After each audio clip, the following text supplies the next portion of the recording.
Queridos irmãos, queridas irmãs aqui presentes, aos que nos acompanham pelas redes sociais e também aos desencarnados que vieram acompanhar a nossa explanação, sejam todos muito bem-vindos. O nosso estudo de hoje é a mensagem evangélica: amai os vossos inimigos. Está nos Evangelhos de Mateus, capítulo 5, versículos de 43 a 47, em Lucas, capítulo 6, versículos 32 a 36, e no Evangelho segundo o Espiritismo, no capítulo 12. Mas como nós sempre iniciamos as nossas reuniões com a prece, aqueles que quiserem e puderem fechar os olhos e levando o pensamento até Deus, até Jesus, aos mentores dessa casa, para que possamos ser intuídos, ser inspirados, e que o nosso estudo possa ser proveitoso para todos nós. Estejamos com Deus, porque Ele está sempre conosco e em nós. Que assim seja. Tem alguém que está vindo aqui pela primeira vez na casa espírita? Pela primeira vez? Não, então todos nós já conhecemos um pouco da doutrina espírita, um pouco do Evangelho de Jesus. Agora vou fazer uma pergunta, não precisa responder, e se quiserem devolvam para mim a mesma pergunta. Vocês estão construindo o reino dos céus, o reino de Deus?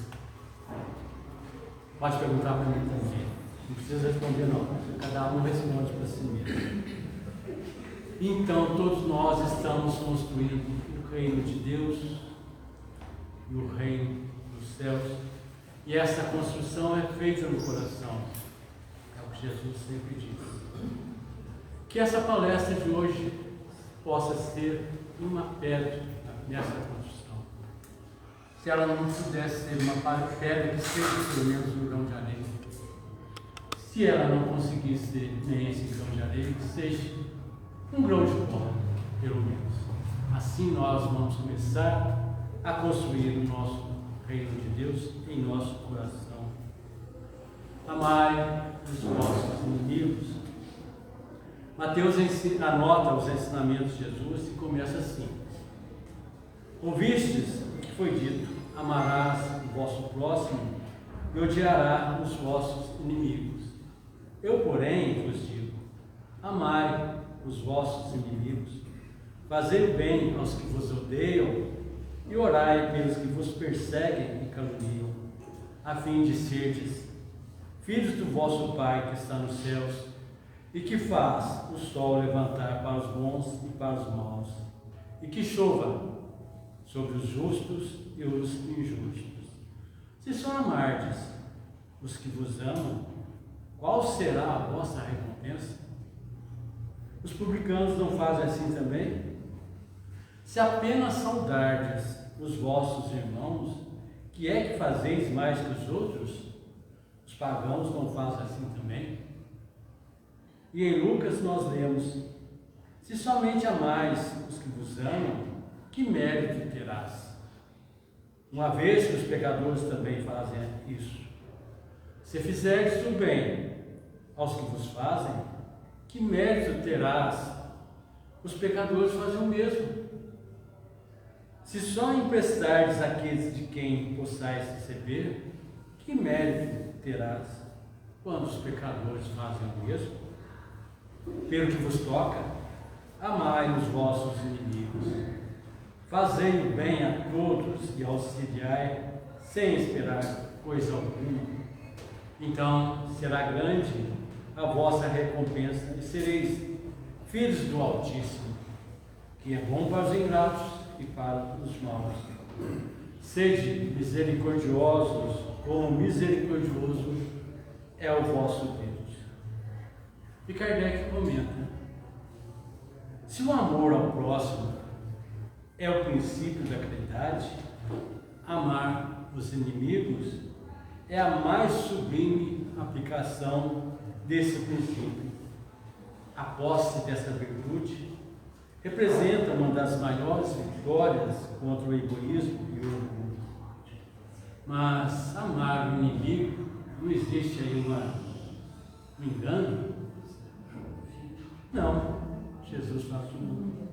Jesus não quis dizer que cada um de nós tenha para o inimigo a ternura que tem para o irmão ou um amigo. A ternura pressupõe confiança. Ninguém pode ter confiança numa pessoa que lhe quer mal. Ninguém pode ter para com ela atitudes de amizade, sabendo que ela é capaz de abusar dessa atitude. Entre pessoas que desconfiam uma das outras, não pode haver simpatia. A mesma simpatia que existe entre as que são amigas. Ninguém pode sentir com o inimigo prazer igual ao que sente na companhia de um amigo. Essa diversidade na maneira de sentir, nessas duas circunstâncias diferentes, resulta de uma lei da física, a da atração e da repulsão. Essa atração e repulsão dos fluidos. O pensamento maldoso determina uma corrente fluídica pesada, e o pensamento bondoso nos envolve numa atmosfera agradável. Daí a diferença das sensações que se sente na aproximação de um amigo ou de um inimigo. Amigos e inimigos não ocupam o mesmo lugar no coração. Amar os inimigos não é ter por eles uma afeição que não é natural. O contato de um inimigo nos faz bater o coração de modo diferente do que quando se está com um amigo. Amar os inimigos não é guardar ódio, nem rancor, nem desejo de vingança. É perdoar-lhes o mal que nos causa. É não opor nenhum obstáculo à reconciliação. É desejar-lhes o bem e não o mal. É experimentar a alegria com o bem que aconteça com eles. É socorrê-los quando tiver a ocasião. É desistir de tudo que possa prejudicar a eles. É retribuir-lhes o mal com o bem. Quem assim faz, preenche as condições do mandamento de Jesus: amai os vossos inimigos. Para o descrente, para aquela pessoa que não crê em nada, amar os inimigos é um absurdo. Aquele para que a vida presente é tudo, vê no inimigo o ser nocivo, que lhe perturba o repouso e do qual só a morte pode livrar. Daí o desejo de vingar-se. Nenhum interesse tem em perdoar. Em certos casos, perdoar parece uma fraqueza. Para o crente, e mais para o espírita, que somos todos nós que aqui estamos hoje, é diferente a maneira de ver. Porque olha o passado e olha o futuro. A vida atual não passa de um ponto. O crente sabe que na terra deve topar com pessoas más e perversas. É o que caracteriza a terra na qual estamos no momento. Que as maldades fazem parte das provas que devemos suportar e que o seu ponto de vista torna menos amarga as instabilidades. Não se queixa das provas. Essas provas são instrumentos para crescimento. Se agradece a Deus as provas do que passa, deve agradecer também a mão que ajuda a conseguir a sua paciência, a sua resignação. Esta ideia prepara naturalmente ao perdão. Sente que quanto mais generoso for, tanto mais vai ficar longe do seu inimigo. Para ser superior ao adversário, é preciso que tenha a alma maior, mais nobre, mais generosa que a dele. E os inimigos desencarnados, nós temos? Vamos ver se temos.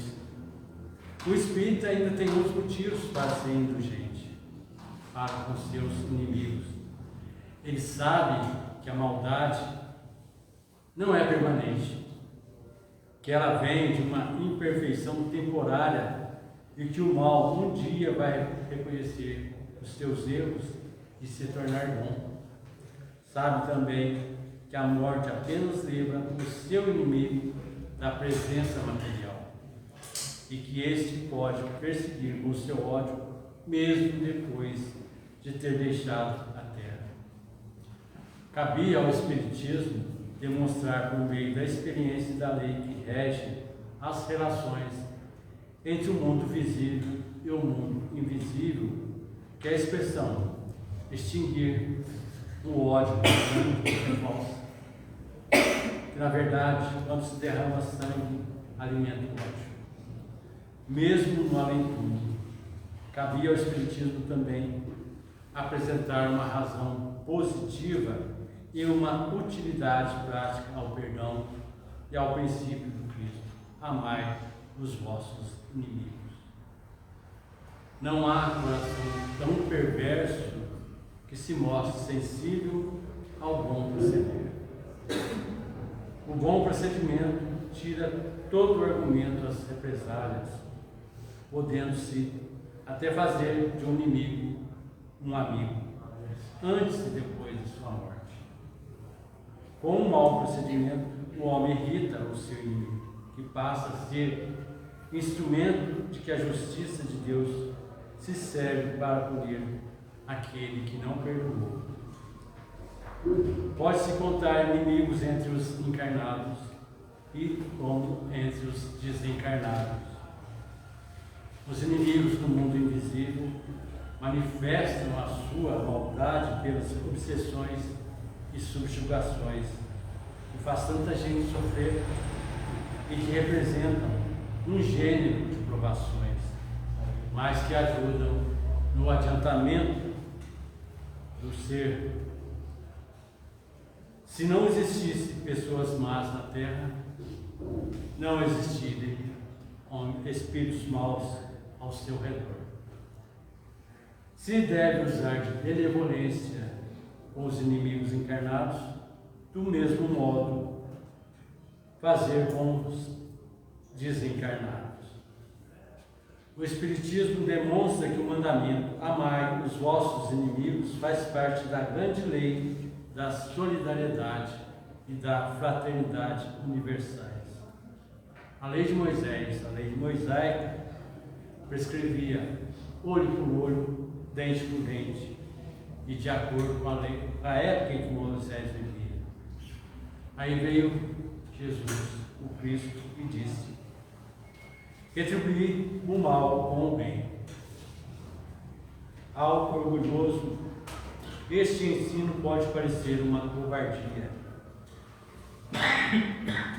Ele não compreende que exista mais coragem em suportar um insulto do que em uma vingança. Não compreende porque sua visão não pode ultrapassar o presente. A pessoa deve aceitar com humildade tudo que possa bater o orgulho. É melhor suportar uma injustiça do que cometê-la. Que vale mais ser enganado do que enganar, arruinado do que arruinar os outros. Somente a fé na vida, nessa vida futura, na justiça de Deus, pode dar forças para suportar com paciência os golpes que são dados. Daí a importância de olhar para adiante. Quanto mais elevar o pensamento acima da vida material, tanto menos mágoas das coisas da terra nós teremos. O amor aproxima as criaturas de Deus e o ódio distancia dele. A advertência do Senhor a amar os inimigos reveste-se de profunda significação. Geralmente, todos nós somos devedores a quantos nos perseguem e caluniam. São os instrumentos que nos trabalham a reforma moral, forçando-nos às reformações, às renovações que dificilmente compreendemos.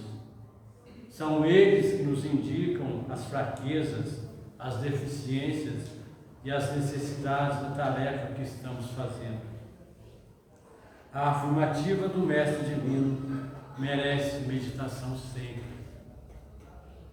Quando o Senhor nos aconselhou a amar os inimigos, não pediu aplausos àquele que rouba ou destrói.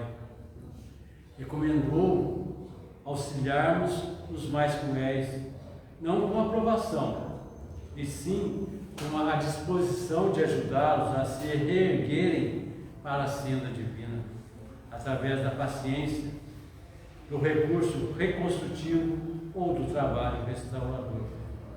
O Mestre preocupou-se em preservar-nos contra o veneno do ódio, evitando a queda em disputa inúteis ou desastrosas. Ama os que se mostram contrários ao seu coração, amparando fraternalmente com todas as possibilidades de socorro ao teu alcance, convicto de que semelhante medida te livrará do duelo do mal com o mal. Nós, aqui, os espíritas, temos patrimônios de entendimento muito acima da compreensão normal dos seres encarnados. Sabemos que a vida prossegue além da morte. Sabemos que a escola temporária da Terra. E sabemos que para a iluminação espiritual necessária, que o corpo carnal é simples vestimenta que vai desgastando dia a dia. Sabemos que os trabalhos e os desgostos do mundo são recursos educativos, que a dor é o estímulo para as realizações, que a nossa colheita futura vai ser de acordo com o que semeamos agora. Que a luz do Senhor vai nos clarear os caminhos, sempre que estivermos a serviço do bem. Sabemos que toda oportunidade de trabalho no presente é uma bênção dos poderes divinos, que ninguém está nesse planeta em excursão de prazeres fáceis, mas em missão de aperfeiçoamento, que a justiça não é uma ilusão e que a verdade vai surpreender muita gente. Que a existência na esfera física é abençoada oficina de trabalho, resgate, redenção, e que os atos, palavras e pensamentos da criatura vão produzir sempre os frutos necessários. Nós sabemos tudo isso. Comecemos por eliminar toda ideia de crueldade, violência, pessimismo, azedume. Diante de qualquer pessoa, sintamos-nos à frente de criatura irmã, que aguarda de nossa parte o amor, que fomos beneficiados pela providência divina. Evitemos imagens de irritação ou de maledicência. Fujamos de repisar comentários em torno de escândalos e crimes. Comuniquemos alegria e confiança aos que convivem conosco. Tenhamos coragem de praticar o bem que pregamos, aproveitando a oportunidade de servir. Recordemos que os alicerces de qualquer ambiente espiritual começam nas forças do pensamento. Em muitas circunstâncias da Terra, interpretamos as horas escuras, as nossas horas difíceis, como sendo aquelas em que a aflição nos aperta a existência em forma de tristeza, abandono, enfermidade, privação. O espírita sabe que existem outros piores talvez. Não ignora que aparecem dias mascarados de felicidade aparente. Mas muitas vezes essa felicidade é só aparente. Temos tempos em que os companheiros enganados se julgam certos. Ocasiões em que os irmãos saciados de reconforto sentem fome de luz e não sabem disso. Todos conseguimos doar cooperação fraternal aos necessitados difíceis das horas escuras, seja silenciando ou clareando situações nas medidas do entendimento evangélico, sem destruir a possibilidade de aprender, crescer, melhorar e servindo, aproveitando os talentos da vida, no encargo que desempenham e na tarefa que o Mestre nos confiou. Mesmo se nos façam adversários gratuitos, podemos ajudá-los. Jesus não recomendou festejar os que nos apedrejam e nem nos ensinou a arrasá-los, mas ciente de que não nos é possível concordar com eles e nem odiá-los, deixou claramente isto: amai os vossos inimigos, orai pelos que vos perseguem e caluniam. E é assim que a todos os necessitados difíceis das horas escuras, aos quais não nos é facultado estender os braços de compra, podemos amar em espírito, amparando-lhes o caminho através da oração. E no Livro dos Espíritos, Kardec, na questão 466, indaga: por que Deus permite que espíritos nos excitem ao mal? Os benfeitores respondem: os espíritos imperfeitos são instrumentos próprios a pôr em prova a fé e a constância dos homens, das pessoas, na prática do bem. Como o espírito tem que progredir na ciência do infinito, daí passar pelas provas do mal para chegar ao bem. Os espíritos inferiores correm para auxiliar no mal, logo que deseja praticá-los. Só quando quiser o mal, eles podem ajudar para a prática do mal. Se for propenso ao assassinato, vai ter em torno de si uma nuvem de espíritos a te alimentarem no íntimo essa tendência. Mas outros também cercarão, esforçando-se para influenciar para o bem, o que estabelece o equilíbrio da balança e deixa-os ser senhores de seus atos. Nas revistas em quadrinhos, que já nem sei se existe ainda, tem sempre um capetinho de um lado do vidro e um anjinho do outro lado. Isso aí está para mostrar para nós que existe esse livre-arbítrio.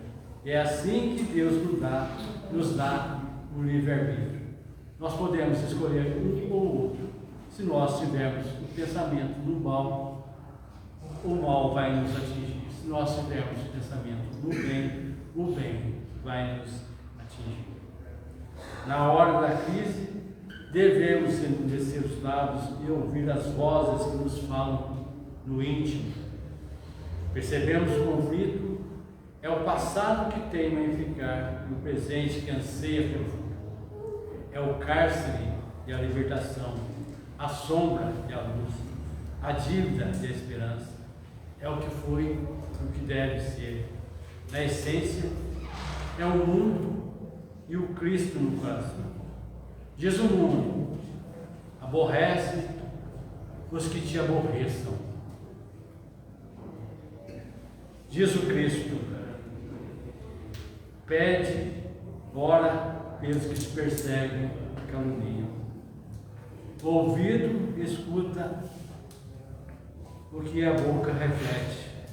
O olho vê o que se assemelha ao que vê.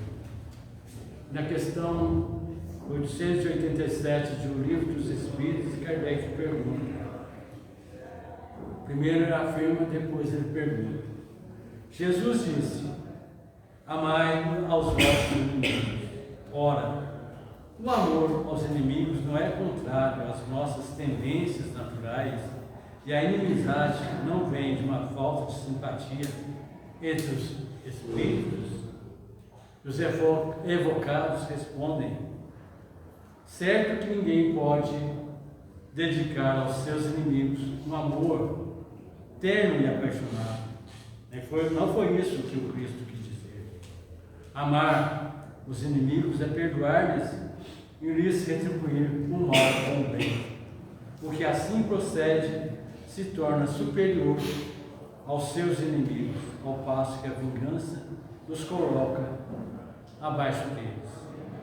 E Emmanuel ensina que, se tiveres amor, caminharás no mundo como alguém que transformou o coração em candeia divina a dissipar as trevas. Encontrará os caluniadores, almas invigilantes que o veneno do mal escureceu, e perdoará toda ofensa com que te martirizem as horas. Surpreenderás os maldicentes, criaturas que o veneno da crueldade enlouqueceu, e desculparás toda injúria com que te deprimam. Observarás no agiota a vítima da ambição e no viciado o irmão que caiu na poça de fel em que arruína a si mesmo. Reconhecerás a ignorância em toda manifestação contrária à justiça e descobrirás a miséria por fruto dessa ignorância em toda parte, onde o sofrimento plasma o cárcere da delinquência, o deserto do desespero, o inferno da revolta ou o charco da preguiça. Se tiveres amor, saberás ouvir, cultivar o bem a cada instante para vencer o mal a cada hora. E perceberás então que os teus mais acirrados perseguidores são de curto entendimento e de sensibilidade doentia, que é preciso compreender e ajudar, perdoar e servir sempre, para que a glória do amor puro nos erga o Espírito, a bênção da vida eterna. Que possamos perdoar aos nossos inimigos, aqueles que nós conhecemos, aqueles que nós também não conhecemos. Muitas vezes a gente julga que uma pessoa é inimiga nossa, e na verdade ela não é. Ela é uma pessoa que está nos apontando os erros que nos vai fazer crescer. Os grandes inimigos nossos estão nos nossos lares, mas o maior deles, os maiores deles, estão dentro de nós mesmos, e esse nós não devemos amá-los, os que estão dentro de nós, que é o orgulho, o egoísmo, a vaidade, a potência e cinismo. Esses inimigos que caminham dentro de nós, através da nossa reforma íntima, nós devemos extirpá-los e ser melhores todos os dias, um pouco cada dia. Precisamos exigir muito, porque nós temos a eternidade descortinando à nossa frente. Não precisa pressa não. Nós chegaremos ao que Jesus foi e é, mas para isso temos muito tempo para perseguir essa vitória. Nós não devemos deixar para amanhã. Comecemos agora, aprendendo a não odiar os inimigos, mas a querer o bem para eles. Quando nós desejamos o bem volta para nós redobrado. É assim que nós vamos vivendo um dia de cada vez. Agradeço a atenção de todos e desejo paz e luz a todos. Façamos a nossa prece de encerramento e logo após paz. Então, já com o pensamento devidamente elevado até Deus, até Jesus, os nossos mentores, aos mentores dessa casa, agradecendo a luz que o Evangelho nos traz, agradecendo os conhecimentos que podemos ter na noite de hoje, e que possamos voltar aos nossos lares melhor do que aqui chegamos. Grato, Senhor, por mais esses ensinamentos, desejamos que nos acompanhe. Que assim seja.